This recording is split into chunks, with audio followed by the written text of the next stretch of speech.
When I was a kid, my mum used to take me to the community pool all the time. She'd spend the afternoon doing water aerobics with the other mums, while me and the other kids played in the shallow end. It was a nice place, had plenty of slides and colourful murals. There was even a little jungle cave area where they had water jets, making the water bubble. There were a couple of coloured lights and a little speaker playing jungle sounds. Parrots, elephants, tigers. To my 6-year-old mind, that was my favourite place in the world. However, it wasn't constructed very well. Once, when I was sitting in there, a piece of the concrete wall came off. A disc-shaped slice of concrete struck me at the base of the skull, knocking me out like an off switch. I have little painful glimpses of memory from being underwater, looking at the blinding green light while my lungs refused to listen. They didn't notice me until the blood came out the other end, thanks to the water jets. I was without air for about 4.5 minutes before they got the water out of my lungs. And that's how I lost my sense of taste. Ageusia, they call it. It's the one piece of brain damage that's permanent from that accident. In every other way, I'm fine. But it's strange how much such a small thing can affect you. For example, the last thing I remember tasting was a piece of strawberry mint gum that my mum handed me in the changing room. I still remember it after all these years, and whenever I see something coloured a combination of pink and green, that taste comes to mind. I can still feel different textures, and some textures are better than others, but I can't differentiate sweet from sour or salty. I can also feel spice, to a degree. That's not a taste, that just kinda hurts. After the accident, my family couldn't stay. There was a nasty legal battle with the local municipality. We moved from London all the way to a small town in northern England. My dad got a job with sheet metal, while my mum worked part-time at a travel agency. The change was devastating to my budding social life, but by the time I got to high school, I was just another face in the crowd. High school can be rough for anyone, but for a tasteless kid in the early 2000s, it was downright violent. I wouldn't notice how some moron dropped dishwasher powder into my food until I got sick during break time. They'd just watch me shovel it down, bite by bite, and laugh. I once made the mistake of saying that I loved classic cola. I just wanted to say something relatable. Turns out I was given a red cup of a completely different soda. I couldn't tell them apart. And from that day forward, I was Classic Cola, or CC for short. A name that would mutate into various slurs over time. I want to tell you about my last year of high school. It was early autumn. We'd all been ordered to the indoor pool, where we'd be spending our next 3 PE sessions doing CPR training and swimming exercises. I was banking hard on being allowed to skip it. Not only because I didn't want my classmates to see me in my swim trunks, but because I'm not particularly fond of water. Standing in it, or near it, makes me hyper-aware of my breathing, and my heart starts racing. It's not even a conscious thing, it just happens. Trying to suppress it just highlights it further. I guess you could call it a sort of mild phobia, or something psychosomatic. But yeah, no, I wasn't allowed to skip it. My gym teacher, Mr. Bauer, wouldn't even talk about it without a doctor's note. Appealing to his kinder nature wasn't going to get me anywhere. And since I hadn't brought my own swim gear, I had to use loaners. Not only were they too big for me, but they'd been lying in a box for at least a couple of years. How the hell does fabric get that crusty? Our first session was predictably awful. I stepped out in my cherry purple loaner trunks that reached way past my knees. We started out with a couple of CPR exercises on a training dummy. I was selected to go first, since I couldn't taste the plastic anyway. It was a different time. After that, there were swimming exercises. While my classmates finished their exercise in the deep end, as intended. I just couldn't do it. I had to stick to the shallow end with the kids' stuff. The second session was even worse. I was forced to swim in the deep end and had some kind of panic attack. I remember this intense sensation of the air not being enough, and my lungs feeling like they just couldn't fill. I screamed for help. Mr. Bauer had to drag me to the shallow end, where I clung to him like a scared cat. I couldn't look at my classmates after that. Needless to say, there was no way in hell I'd ever go to that third session. The morning of the third session, I chugged some dish soap and threw up in the bathroom. I couldn't taste it anyway. Might as well have been orange juice. My mum called me in sick, and I got to spend the day at home. I think she figured out I was faking it, but maybe she realised that if I was ready to drink dish soap to get out of something, it might be really bad. Either way, I had a great day. I watched movies, listened to music, and caught up on my comic books. The kind of thing you save for a rainy day. When I got back to class the next day, I was told I had to finish the mandatory third session at a later date. But by the grace of God, the pool was shut down before I got the chance. Turns out there was some kind of groundwater leak thanks to a small geological event. The water was tested positive for parasites. Nothing serious, but something you shouldn't be swimming in. Might get bug bites. This is where things started to take a strange turn. A few of my classmates were taken in by the police for breaking into the pool area at night. No one really thought too much about it, since it was just kids being kids, but I could see something was up. They weren't looking for a place to party. They had the Masterson's house for that. One of the rich kids whose dad was out of town 6 days a week.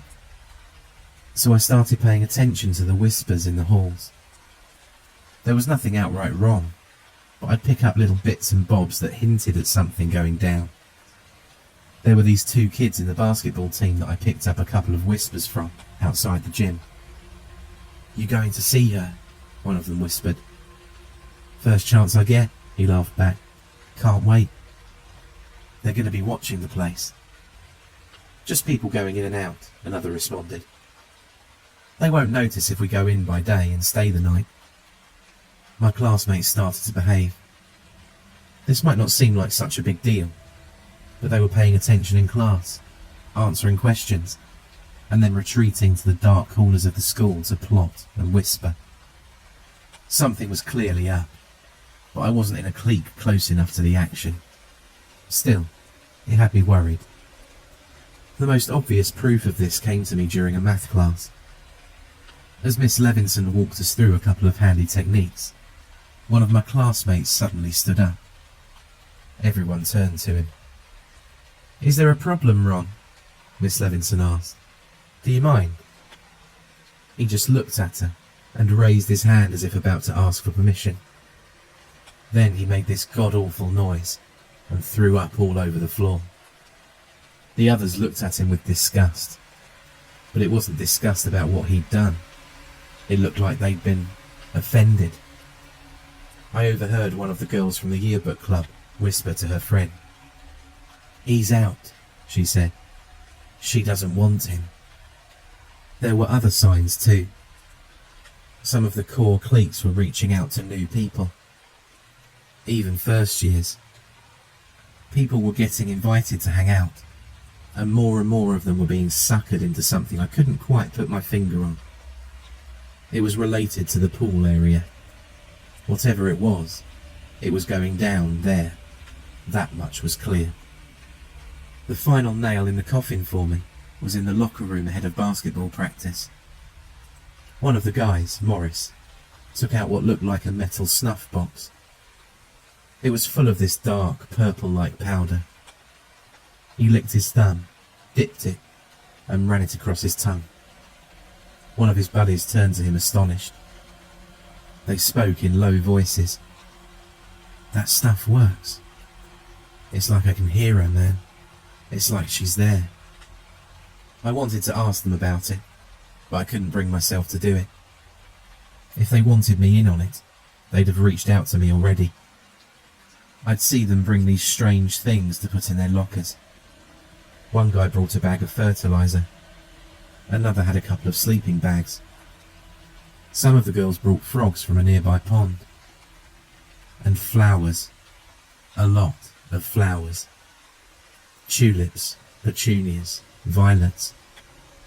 Even some novelty blue sunflowers from the train station gift shop. They'd stuff away entire bouquets into their lockers, and the next day, they'd be gone. They were bringing things in, but nothing was going out. So where was it going? I wanted to check the pool out for myself, but I didn't get the chance.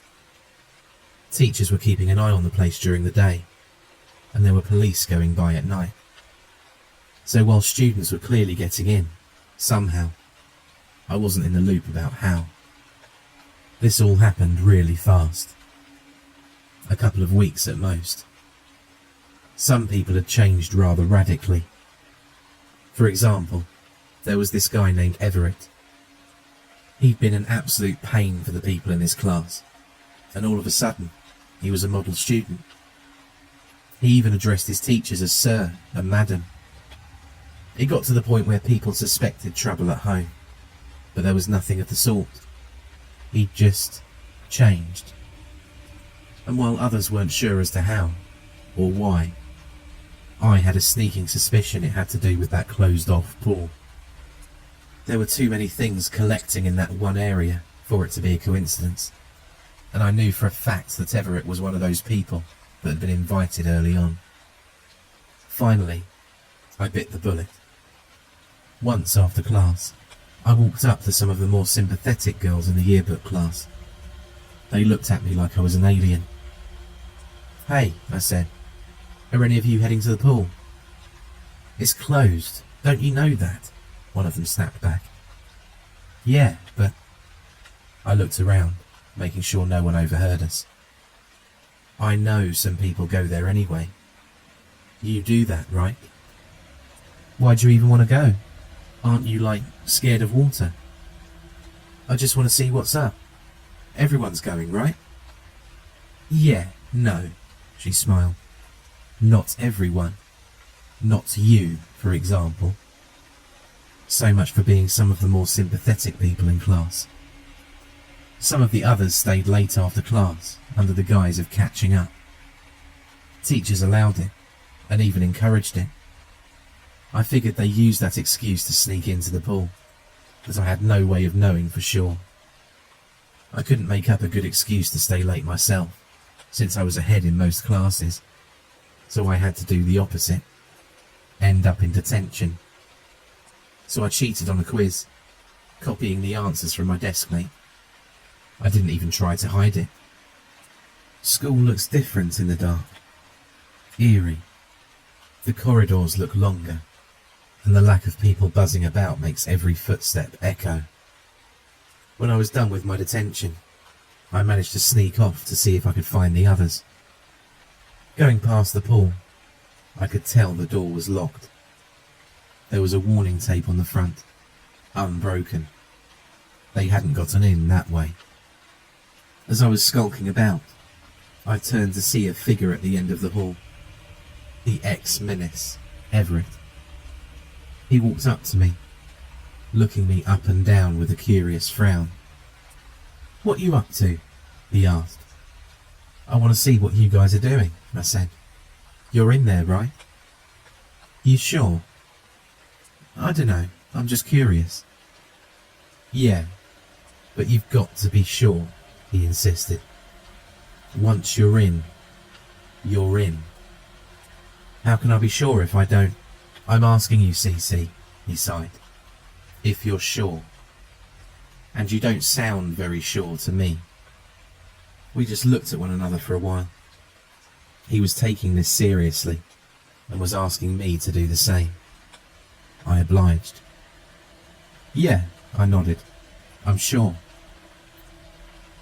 He took me to the janitor's closet and onward through a floor hatch. There was an old maintenance hall that handled the water flow from most of the school, and the pipes ran back out through the pool area The space was so thin, I had to walk sideways to get through, but at the end of it was this locker-sized door that led straight into the pool area. Stepping out, I didn't know what to say. The plastic cover of the pool was gone, leaving the water open.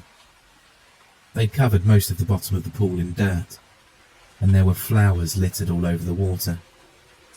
The water itself had taken on a sort of purple tint. There were electric lanterns lining the edge of the pool, and about 24 students chatting, swimming and playing. Everett grabbed my arm. The others looked up at me, some curious, most of them confused. "First off, you gotta take a dip," he said. "That's step one." "But it's closed. You just got to. Strip down." "I'm not gonna." "You said you were sure. This is you showing me you're sure. Strip." So I did. I was down to my underwear when one of the guys from the basketball team grabbed my other arm. The onlookers cheered as I was dragged to the pool. "We got a new one," they laughed. "Throw him in." "She's gonna love you," another cheered.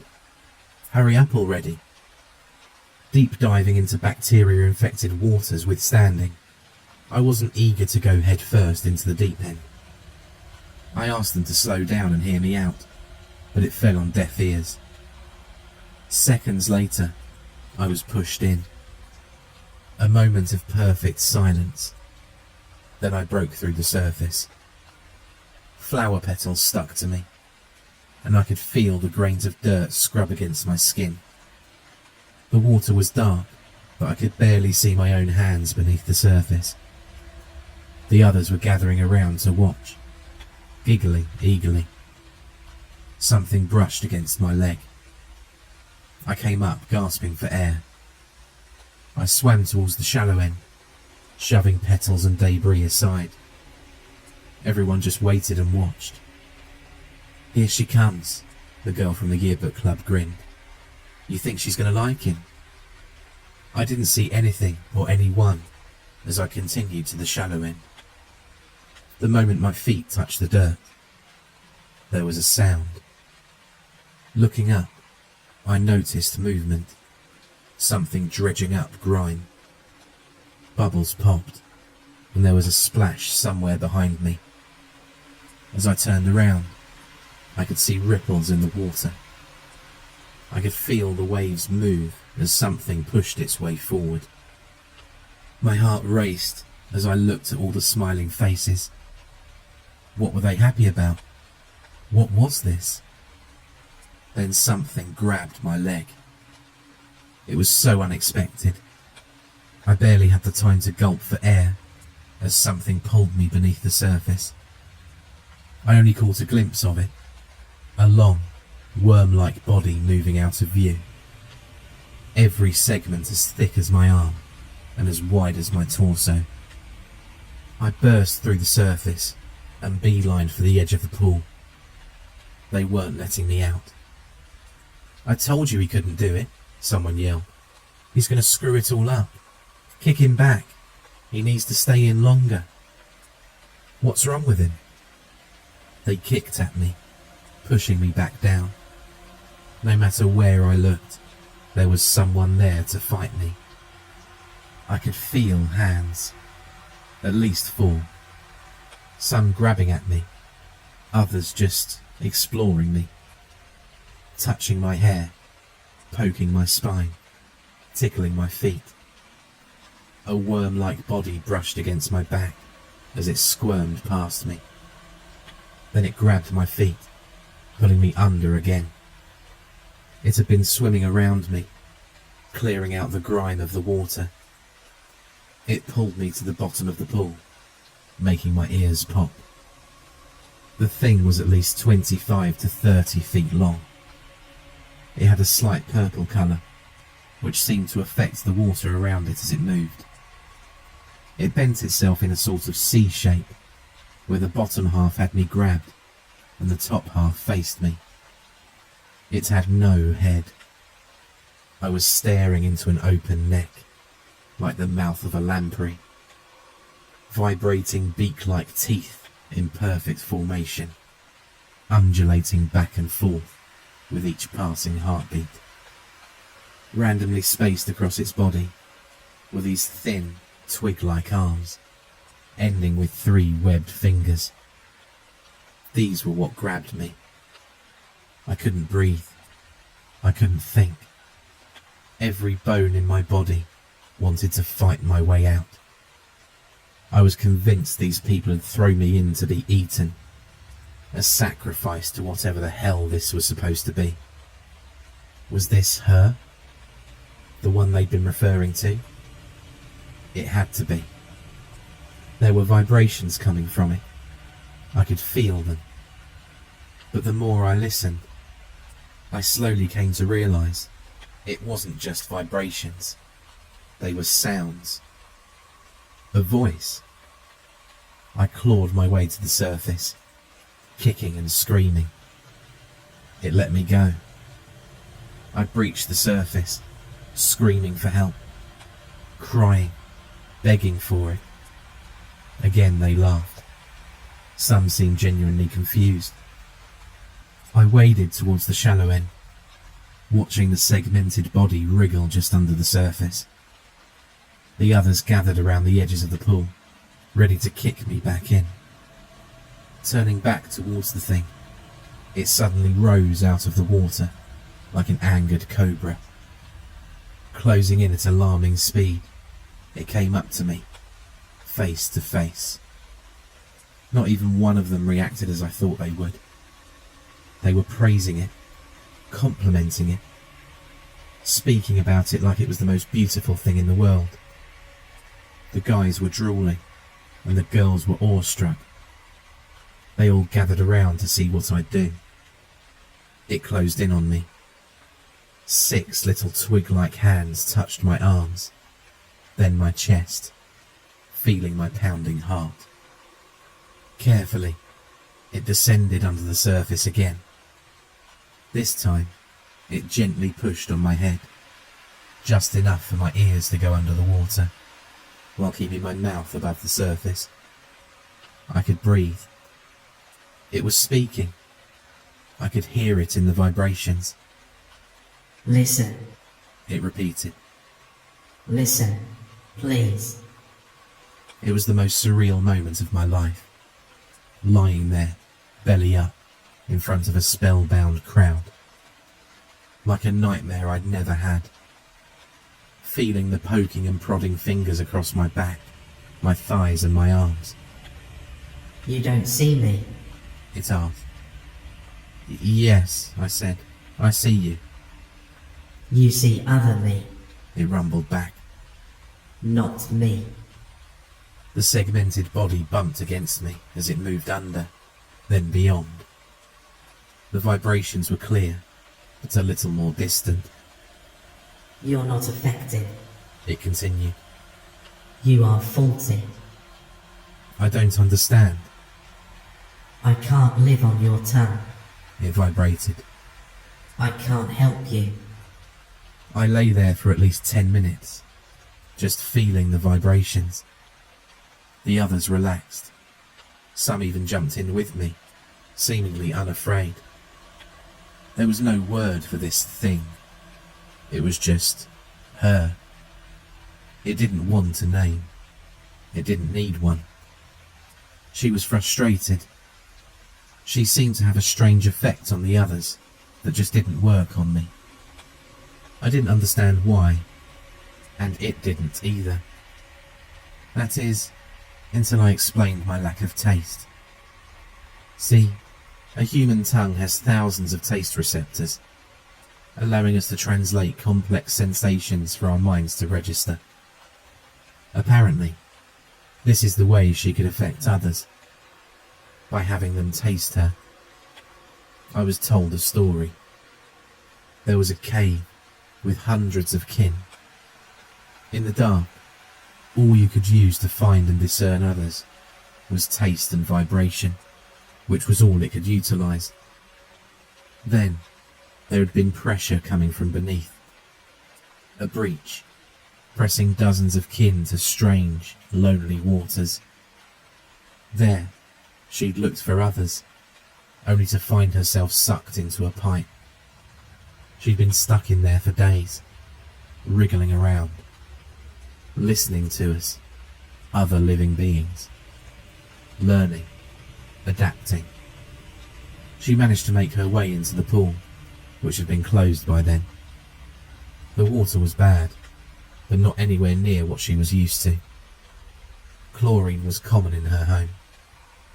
It wasn't until a couple of students broke in to swim that she realised the effect she could have on us. The substance she used to communicate with others of her kin were intoxicating to humans, making us experience a dream-like high, and more. But without taste, I couldn't translate that sensation. All I could do was listen. By the time I stood up, I looked to the others around the pool. They spoke in unison. "She lives in us," they said. "We listen." They stretched their arms out, ready to pull me in. I couldn't see her the way they did, but I was still a part of this. I was in on the secret. I was in the know with the others. And I'll be honest, it felt amazing. Terrifying, but amazing. For the next couple of weeks, I was a part of it. A government-assigned official came by to check the waters, and a couple of students pushed them in. Once in, they were as infatuated by her as everyone else. They were eager and willing to lie to keep the secret, shutting the pool down for the foreseeable future. I talked a lot about her with the others. To them, she was this gorgeous, otherworldly human woman, like a fairy tale siren or mermaid. They couldn't put her into words. It was just this thing that she was. I tried explaining how I saw her, but they couldn't grasp the idea. In a way, they found it offensive. It was about a week before Christmas when I saw Ron coming down the corridor, the guy who'd stood up and vomited in class. I asked the girl from the yearbook club about him, seeing if she knew what that was about. "If you're not worthy, she hurts you," she said. "She kicks you out. That's how she does it. By making you ill. By pushing out everything she's given you," she corrected. "It just looks nasty, is all." It all started to make sense. The purple powder I'd seen the basketball players with was just from the pool water. Tasting it would give them a bit of a leftover high, like swimming with her. And swimming with her they did. I usually stayed out, but on nights where I came to see her, the others would flock into the water. The massive worm would wriggle between them, brushing against them as it went. People would laugh and play, hugging her and each other. It was like watching a human snake pit, with that one thing moving between them. At first, I loved it. I loved being a part of it. But I wasn't. Not really. It started with Everett. I noticed lines. Long, thin lines along his arms, like the segments of a worm. His gums were looking a bit purple, and his eyes were red. You could barely tell at a glance, but if you spent some time with him, it was obvious. I'd see it in the others. Someone had grown extra teeth. Another one had their nose shrunk. One of the girls had her fingers grow another 3 inches. Everett eventually stopped coming to class. He'd just sit by the pool all day. His hair had fallen out, along with his nails and teeth. He'd grown a new set and didn't need his old ones. They started to feed her. Mostly fish, but she didn't shy away from raw meat. She'd just suck it into her gullet. I'd watch the teeth chomp down in a circular motion, grinding the flesh to a mush for her to drink. There was a rumour going around. The remaining unaffected staff and students were all going to be dragged into the pool at once. There was going to be an uprising. It wasn't really talked about. It was just sort of felt by those involved. A collective subliminal thought. Not me, though. I was assumed compliant. For now. Some brought zip ties and ropes. Others brought knives and tasers. Duct tape, plastic bags, power tools.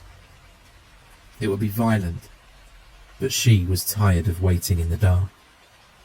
She wanted to be out in the open, praised and worshipped, not hidden away like a dirty secret. But this was crossing a line.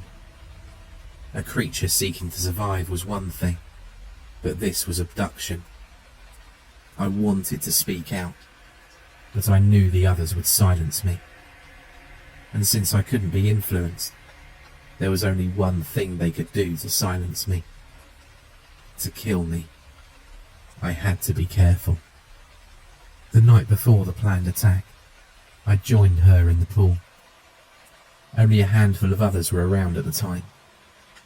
She'd grown by then, each segment almost twice as thick as when I'd first seen her, with skin like rubber. I waded out, feeling the water reach my stomach. I felt her. You don't agree? She vibrated. I don't, I admitted. I don't want anyone getting hurt. They are improving. She responded. We are improving. We improve differently, I explained. You're hurting them. There was a brief pause. From every nook and cranny of the room, I saw the other students emerge. Had they been waiting? An ambush? Their eyes looked different, brighter. Your wish differs from mine. She explained. We are different. That's not a bad thing, I said. That's how we... Enemy. There were screams. Anger. Someone grabbing a hammer, another grabbing a saw. A young girl tearing out chunks of her hair, crying with rage. Everett, at the far end of the room, kept slamming his hand against his chest like a gorilla. Enemy. She repeated. This time she knocked me down like a bowling pin. There wasn't the usual careful movement. They were quick and erratic, not afraid to wound me. Some people jumped into the pool, ready to tear me to pieces. There was no way out. This was it. Fight or flight. Dozens of twig-like arms grabbed at me, dragging me into the deep end of the pool. It was so fast. Forcing my eyes open, all I saw was this gaping, tooth-filled maw coming towards me. Teeth moving independent of one another, hungering for me. Expelling every breath of air in my lungs, I screamed for it to wait, to listen, to stop and to think. I pushed all these things I wanted to say into one sound, but it just came out as a scream. I felt the insides of its mouth with my fingertips, trying to hold myself from being swallowed whole. As a tooth brushed against my scalp, I felt it piercing my skin. And it stopped. Much the same way we were affected by her, she was also affected by us. At the taste of my blood, she seemed to understand. She tasted my fear, my desperation. Pausing, she released me. I clawed my way to the surface, feeling hot blood pour down my face. Forcing air into my lungs, I could see I was surrounded. Even more students and some faculty had gathered around the pool. She rose out of the water, her body at least 3 feet longer than when I'd first seen her. The others spoke in unison. not even minding the sea serpent. "I understand," they all said. "I will bargain." I didn't have a choice but to agree. I was given a simple task, and in return, she'd go away. She'd return things to normal. All I had to do was borrow my dad's car and do an errand. It seemed so simple. I was to drive Everett east to the ocean. Nothing else, just drive Everett. The following day, I got up early. I took my dad's keys, got in the car and backed out. I made my way across town and picked up Everett. He was sweating bullets, staining the seat. He said nothing and kept his eyes closed. He looked even worse in the morning light. We made our way east to the coast. Everett didn't say a word. By late afternoon, we stepped out on the cold winter beach. Everett took a moment to sit down. I joined him. Neither of us seemed to know what was going to happen next. He shuddered and whimpered, shaking his head. He was scared, I could tell. Then, as by the snap of a finger, he turned silent. With newfound determination, he turned to me. "I accept," he said. "Our bargain ends." He pushed his hand against my chest, much like she had done in the pool, feeling my heart. Then he got up, heading straight for the ocean, dropping his clothes along the way. The last thing I saw of Everett was him wading into the ocean, never to be seen again. The segments along his arms were clearer, and his skin had taken on a rubbery texture. He'd been changing. Back at school, people were getting violently ill, throwing up bucket loads of parasites, much like Ron had done in the middle of class. The creature in the pool seemed to have withered and died, leaving only chunks of fossilized flesh behind, resembling nothing but dirt and sandstone. Something that easily could have blown in through the damaged pipes. She upheld her part of the bargain, it seemed. I could go on for hours about what happened in the aftermath. For example, the state-sponsored investigation blaming our collective madness on parasites in our drinking water. Something related to a small-scale earthquake. And just as curious, the massive efforts to quiet down the disappearance of Everett. There wasn't even a police report filed. I was grounded, of course. Stealing my dad's car wasn't a popular decision, especially when I couldn't explain to them why. Years later, I still get news alerts about strange sightings along the coast. Marine life found shredded. Strange circular wounds on humpback whales. And as of a couple of months ago, a diver who swore he saw a mermaid. There was an interview about it. I'm not going to pretend like I know how they work, or how they live. But I can't help but to believe that I've made a terrible mistake. To what end, I can only imagine. But I'm pretty sure this won't end with Everett. I think it's just beginning.